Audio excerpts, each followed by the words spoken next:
Hi friends, ನಾವು Bengaluru to ಶ್ರೀರಂಗಂಗೆ ಹೋಗಿದ್ವಿ. ತುಂಬ ಚೆನ್ನಾಗಿತ್ತು. ಬೆಳಿಗ್ಗೆ 3:20ಗೆ ಬ್ಯಾಂಗ್ಳೂರಿಂದ ಹೊರಟ್ವಿ. ತುಂಬ ಚಳಿ. ನಾನು, ನಮ್ಮ ಹಸ್ಬೆಂಡ್, ನನ್ನ ಮಗಳು ಮತ್ತು ನಮ್ಮ ಫ್ರೆಂಡ್ ಅವ್ರ ಮಕ್ಕಳು, ಇಷ್ಟು ಜನ ನಮ್ಮ ಒಂದು ಕಾರಲ್ಲಿ. ಇನ್ನೊಂದು ಕಾರಲ್ಲಿ ನನ್ನ ಫ್ರೆಂಡ್ ಅವ್ರ ಫ್ಯಾಮಿಲಿ ಇದ್ದರು. 2 ಕಾರಲ್ಲೂ ಹೋದ್ವಿ. 3:20ಗೆ ಬ್ಯಾಂಗ್ಳೂರನ್ನ ಬಿಟ್ಟಾಗ ನಾವು ತುಂಬ ಚೆನ್ನಾಗಿ ಅನ್ನಿಸ್ತಾಯಿತ್ತು. ಹೊರಟ ತಕ್ಷಣ ಚಳಿಗೆ ಒಂದು ಹೊಸ ಅನುಭವ. ಯಾಕೆಂದರೆ ಒಂದೇ ದಿನದಲ್ಲಿ 3 ರಂಗನ ದರ್ಶನ ಮಾಡಬೇಕು ಅಂತ 5:20ಗೇನೋ ಆದಿರಂಗಗೆ ಬಂದ್ವಿ. ಆದಿರಂಗದಲ್ಲಿ ದರ್ಶನ ಮಾಡೋಕ್ಕಿಂತ ಬಂದ ತಕ್ಷಣ ತುಂಬ ರಶ್ ಇತ್ತು ಫ್ರೆಂಡ್. ಈ ಥರ ಇಷ್ಟೊಂದು ಜನ ಇಷ್ಟು ಬೇಗ ಇರ್ತಾರೆ ಅಂತ ಅಂದ್ಕೊಂಡೇ ಇರಲಿಲ್ಲ. ಅಲ್ಲಿ ನೋಡಿದ್ರೆ ಬೇಜಾನ್ ಜನ ಸ್ಪೆಷಲ್ ಕ್ಯೂ ತೊಗೊಂಡ್ವಿ. ಹೋದರೆ ಅಲ್ಲೂ ರಶ್ಶು. ಏನು ಅಂದರೆ ಬೇಗ ಇಲ್ಲಿ ಮುಗಿಸ್ಕೊಂಡ್ರೆ ನಾವು ಶ್ರೀರಂಗಂಗೆ ಬೇಗ ಹೋಗ್ಬೋದಲ್ವಾ ಅನ್ನೋದೊಂದು ಕಾನ್ಸೆಪ್ಟಲ್ಲಿ ಬೇಗ ಒಳಗಡೆ ಹೋದ್ವಿ. ಇದು ಲಕ್ಷ್ಮೀ ನರಸಿಂಹಸ್ವಾಮಿ ಎಂಟ್ರೆನ್ಸಲ್ಲೇ ಇತ್ತು, ಅದಕ್ಕೆ ವಿಡಿಯೋ ಮಾಡಿಕೊಂಡೆ. ಒಳಗಡೆ ಬಿಡಲಿಲ್ಲ ಫ್ರೆಂಡ್. ನಿಜವಾಗ್ಲೂ ತುಂಬ ಚೆನ್ನಾಗಿತ್ತು. ಆದಿರಂಗ ನೋಡೋಕ್ಕೆ ಎಷ್ಟು ತುಂಬ ಕ್ಯೂಟಾಗಿದೆ. ರಂಗನಾಥ ಸ್ವಾಮಿ ನನಗಂತೂ ಮತ್ತೆ ಹೋಗಬೇಕು ಶ್ರೀರಂಗಪಟ್ಟಣಕ್ಕೆ ಅನ್ನಿಸ್ತಾ ಇದೆ, ಅಷ್ಟು ಚೆನ್ನಾಗಿದೆ ರಂಗನಾಥ ಸ್ವಾಮಿ. ಅಲ್ಲಿಂದ ನೋಡಿ ಹೊರಟ್ವಿ. ಇನ್ನೂ ಬೆಳಕಾಗಿಲ್ಲ, ಅಷ್ಟೊತ್ತಿಗೆ ನಾವು ದರ್ಶನ ಮುಗಿಸಿ ಹೊರಟ್ಬಿಟ್ವಿ. ಅಲ್ಲಿಂದ ಹೊರಟು ನಾವು ನೆಕ್ಸ್ಟ್ ಮಧ್ಯರಂಗಕ್ಕೆ ಬಂದ್ವಿ. ನೋಡಿ ಫ್ರೆಂಡ್ಸ್, ಮಧ್ಯರಂಗ ಎಷ್ಟು ಚೆನ್ನಾಗಿದೆ ಅಂತ. ತುಂಬ ಚೆನ್ನಾಗಿದೆ. 3 ದೇವಸ್ಥಾನಗಳು ತುಂಬ ಚೆನ್ನಾಗಿದೆ. ಹೊರಟ್ವಿ. ಅಲ್ಲಿ ನೋಡಿ ಕ್ಯೂ ತುಂಬ ಇದೆ. ಗಾಡಿ ಪಾರ್ಕಿಂಗೇ ಜಾಗ ಇರಲಿಲ್ಲ ಫ್ರೆಂಡ್ಸ್. ಮಧ್ಯರಂಗದಲ್ಲಂತೂ ನಮಗೆ ಕಾರಿಲ್ಲೋ ನಾವಿಲ್ಲೋ ಅಷ್ಟು. ಅಂದರೆ ಟೂರಿಸ್ಟ್ ಪ್ಲೇಸ್ ಆಗಿರೋದ್ರಿಂದ ತುಂಬ ಜನಗಳು, ತುಂಬ ಬಸ್, ಟಿ.ಟಿಗಳು, ಕಾರ್ಗಳು ಎಲ್ಲ ಜಾಸ್ತಿ ಇತ್ತು. ಪಾರ್ಕಿಂಗೇ ಗಲಾಟೆ ನಡೀತಾ ಇತ್ತು ಅಲ್ಲಿ. ಆ ಥರ ಆಗ್ಬಿಟ್ಟಿತ್ತು. ಕ್ಯೂನಲ್ಲಿ ನಿಂತ್ಕೊಂಡು ದರ್ಶನ ಮಾಡ್ಕೊಂಡು ಹೊರಟ್ವಿ. ಟಿಫಿನ್ನು ಮಾಡಿ ಹೊರಟ್ವಿ. ಮಧ್ಯರಂಗದಿಂದ ಅಂತ್ಯರಂಗಕ್ಕೆ ಹೋಗೋಣ ಅಂತ ಸ್ಟಾರ್ಟ್ ಮಾಡಿದ್ವಿ. ಜರ್ನಿ ಸ್ಟಾರ್ಟ್ ಆಯಿತು ನಮ್ಮದು. ಹೋಗ್ತಾ ಚೆನ್ನಾಗಿತ್ತು. ನೋಡಿಕೊಂಡು ಪ್ಲೇಸ್ಗಳೆಲ್ಲ ಹೊರಗಡೆ ನೋಡ್ಕೊಂಡು ಚೆನ್ನಾಗಿ ಅಲ್ಲಿ ಇಲ್ಲಿ ಐಸ್ ಕ್ರೀಮ್ ಎಲ್ಲ ತಿನ್ಕೊಂಡು ಸ್ಟಾಪ್ ಮಾಡಿ. ಬಿಸಿಲು ತುಂಬ ಅಲ್ಲ, ಮಧ್ಯಾಹ್ನ ಆಗ್ತಾ ಹೊರಟ್ವಿ. ತುಂಬ ಚೆನ್ನಾಗಿದೆ ಫ್ರೆಂಡ್ಸ್.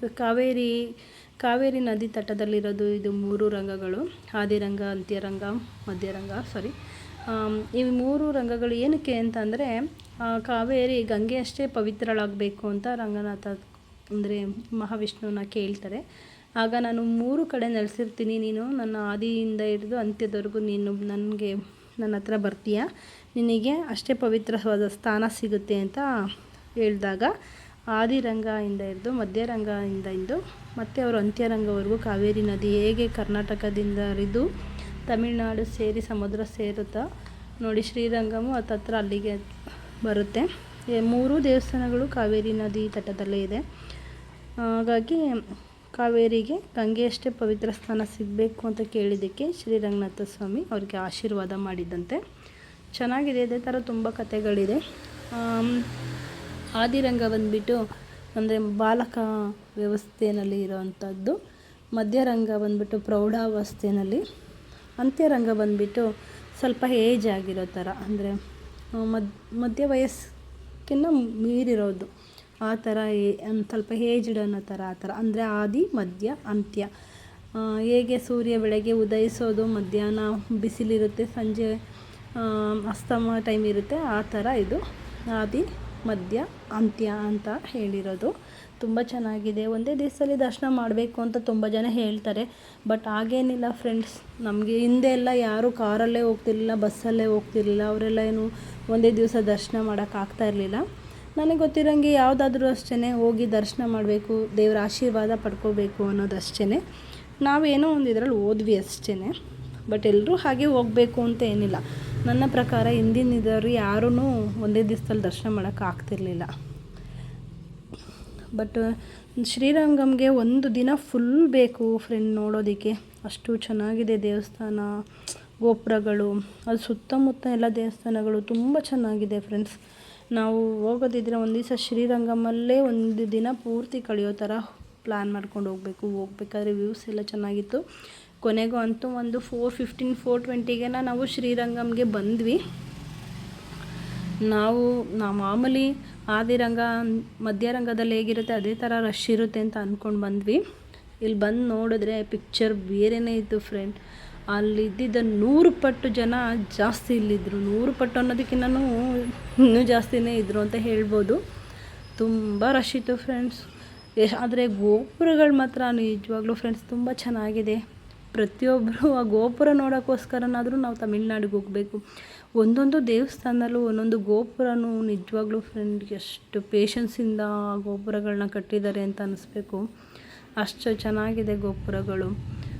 ನಾನಂತೂ ಎಲ್ಲ ಗೋಪುರಗಳನ್ನ ಅದನ್ನು ನೋಡೋದೇ ಆಗೋಯ್ತು ನನಗೆ. ಗೋಪುರಗಳನ್ನೇ ಎಷ್ಟು ಚೆನ್ನಾಗಿ ಕಟ್ಟಿರ್ತಾರಲ್ಲ ಫ್ರೆಂಡ್ಸ್. ನಿಜವಾಗ್ಲೂ ನಾವು ನಿಜವಾಗ್ಲೂ ಖುಷಿ ಪಡಬೇಕು ಹಿಂದೂಗಳಾಗಿ. ಅಷ್ಟು ನೋಡಿ ಫ್ರೆಂಡ್ಸ್, ಎಷ್ಟು ಚೆನ್ನಾಗಿದೆ ನೋಡಿ ಫ್ರೆಂಡ್ಸ್ ಅದು. ಹೀಗೆ ಫ್ರೆಂಡ್ಸ್ ಸುಮಾರು ನಾನು ನೋಡಿದಾಗ ಒಂದು 25 ಗೋಪುರಗಳನ್ನ ನಾನು ನೋಡಿದೆ. ತುಂಬ ಗೋಪುರಗಳಿದೆಯಂತೆ, ನೋಡ್ಬೋದು ಎಲ್ಲರೂ ಹೋಗಿ. ಎಷ್ಟು ಹಳೆ ಕಾಲದ ದೇವಸ್ಥಾನಗಳು ಇದೆಲ್ಲ. ಎಷ್ಟು ದೊಡ್ಡ ಜಾಗ ಫ್ರೆಂಡ್ಸ್, ನಿಜವಾಗ್ಲೂ ತುಂಬ ಚೆನ್ನಾಗಿದೆ. ನಾವು ಆಚೆ ಹೊರಗಡೆ ಹೋದಾಗ ಜನ ಇಷ್ಟೊಂದಿದ್ದಾರೆ ಅಂತ ಅಂದ್ಕೊಂಡು ಒಳಗಡೆ ಹೋದರೆ ಅಯ್ಯೋ ಜನಗಳು ಕ್ಯೂ ಎಷ್ಟಿದೆ ಅಂದರೆ ಹೋಗ್ತಾನೇ ಇದ್ದೀವಿ ಫ್ರೆಂಡ್ಸ್, ಸಿಗ್ತಾನೇ ಇಲ್ಲ. ಕೊನೆಗೂ ನಾವು ದರ್ಶನ ಮಾಡೋಕ್ಕೆ 6 ಗಂಟೆ ಆಗೇ ಹೋಯ್ತು ಒಳಗಡೆ ಹೋಗೋಷ್ಟೊಳಗೆ. ಅಷ್ಟು ಕ್ಯೂ. ಓಂ ಶಕ್ತಿಯವರು, ಅಯ್ಯಪ್ಪ ಸ್ವಾಮಿಯವರು ಜಾಸ್ತಿ ಜನ ಇರುತ್ತಾರೆ ಈ ಟೈಮಲ್ಲಿ ಹೋದರೆ. ನಾವು ಧನುರ್ಮಾಸ ಟೈಮಲ್ಲಿ ನಾವು ಪ್ಲ್ಯಾನ್ ಮಾಡಿಕೊಂಡು ನೆಕ್ಸ್ಟ್ ಹೋಗಬೇಕು ಅಂದರೆ ಫ್ರೀಯಾಗಿ ನೋಡೋಕ್ಕೆ ಒಂದು ಸಾರಿ ಹೋಗಬೇಕು ಫ್ರೆಂಡ್ಸ್. ನೋಡಿ ಗೋಪುರಗಳು ಒಂದಾದ್ಮೇಲೆ ಒಂದು ಗೋಪುರಗಳು ಸಿಗ್ತಾ ಇರುತ್ತೆ. ತುಂಬ ರಶ್ ಇತ್ತು ಫ್ರೆಂಡ್ಸ್. ಅದು ನಾವು ಸಂಡೇ ಬೇರೆ ಹೋಗಿದ್ವಿ. ವೀಕ್ ಡೇಸ್ ಆಗಿದ್ದರೆ ಇಷ್ಟೊಂದು ರಶ್ ಸಿಗ್ತಿರ್ಲಿಲ್ಲ ಅನಿಸುತ್ತೆ. ನಾವು ಸಂಡೇ ಹೋಗಿದ್ದರಿಂದ ತುಂಬಾ ರಶ್ ಇತ್ತು.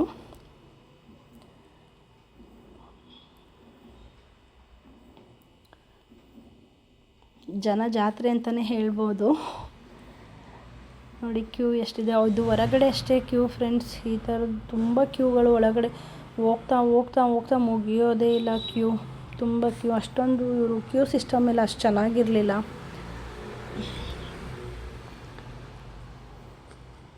ಒಳಗಡೆ ನೋಡಿ ಓಂ ಶಕ್ತಿಯವರೆಲ್ಲ ಜಾಸ್ತಿ ಇದ್ದಾರೆ. ಆದರೆ ಇವ್ರದ್ದು ಕ್ಯೂ ಸಿಸ್ಟಮ್ ಚೆನ್ನಾಗಿರಲಿಲ್ಲ ಫ್ರೆಂಡ್ಸ್. ಈ ಕಡೆ ಬಳಸ್ಕೊಂಡು ಹೋಗೋರು ಹೋಗ್ತಾನೆ ಇದ್ದರು. ಅಲ್ಲಿ ಶಾರ್ಟ್ಕಟ್ಟಲ್ಲಿ ಅವ್ರಿಗೆ ಬೇಕಾದವ್ರನ್ನ ಬಿಡ್ತಾನೆ ಇದ್ದರು. ಬಟ್ ತುಂಬ ಜನಕ್ಕೆ ಕೊನೆಗೆ ದರ್ಶನ ಸಿಕ್ಕಿಲ್ಲ ಫ್ರೆಂಡ್ಸ್. ಅದು ಎಷ್ಟೊಂದು ಕ್ಯೂನಲ್ಲಿದ್ದರು. ಅಟ್ಲೀಸ್ಟ್ ಇಲ್ಲಿಗೆ ಸ್ಟಾಪ್ ಮಾಡಿ ಅಲ್ಲಿ ದರ್ಶನ ಸಿಗಲ್ಲ ಅಂತಲೂ ಅವ್ರು ಹೇಳಲ್ಲ. 6:30 ಕ್ಲೋಸ್ ಅಷ್ಟೇ. ಅಲ್ಲಿ ದೇವರು ಗರ್ಭಗುಡಿ ಬಾಗಿಲು ಕ್ಲೋಸ್ ಮಾಡಿಬಿಡ್ತಾರೆ.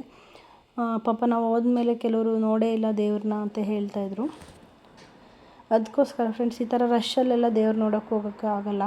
ನಾವು ಫ್ರೀ ಮಾಡಿಕೊಂಡು ಇಲ್ಲಿ ತುಂಬ ಗೋಪುರಗಳಿದೆಯಂತೆ, ತುಂಬ ದೇವಸ್ಥಾನಗಳಿದೆಯಂತೆ. ಎಲ್ಲನೂ ನಾವು ಫ್ರೀಯಾಗಿ ಆರಾಮಾಗಿ ಹೋಗಿ ಒಂದಿನ ಇದ್ದು ನೋಡಿಕೊಂಡು ಬರಬೇಕು ಫ್ರೆಂಡ್ಸ್. ಬಟ್ ತುಂಬ ಚೆನ್ನಾಗಿದೆ. ನಾನು ಎಲ್ಲರಿಗೂ ಹೇಳ್ತೀನಿ, ಇಷ್ಟು ಚೆನ್ನಾಗಿರೋ ದೇವಸ್ಥಾನನ ನೋಡಬೇಕು. ನಾವು ಜೀವನದಲ್ಲಿ ಒಂದು ಸರಿನಾದರೂ ನೋಡಬೇಕು. ನಿಜವಾಗ್ಲೂ ತುಂಬ ಚೆನ್ನಾಗಿದೆ ಫ್ರೆಂಡ್ಸ್. ನನಗಂತೂ ಹೆಮ್ಮೆ ಇದೆ. ಆದರೆ ಹರಿಬರಿ ಮಾಡ್ಕೊಂಡು ಹೋಗಿ ಅಂತ ನಾನು ಹೇಳಲ್ಲ.